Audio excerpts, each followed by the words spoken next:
Dottor Roberto Valente, 12ª legislatura, tanti volti nuovi, tante persone che devono imparare, primo giorno di scuola.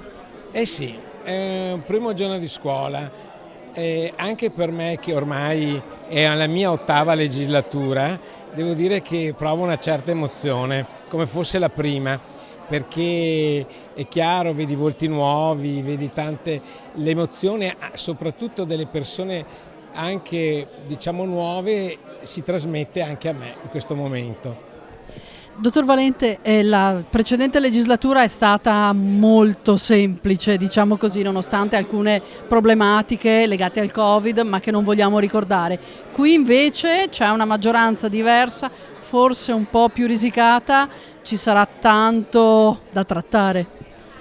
Ma sì, ma questa è la vita del Parlamento, questa è la vita delle forze politiche. È chiaro che io ho sempre vissuto questa realtà ed è sempre stata così, compromessi, accordi, scontri. Devo dire che questo è anche un po' la vivacità che dà un'assemblea legislativa.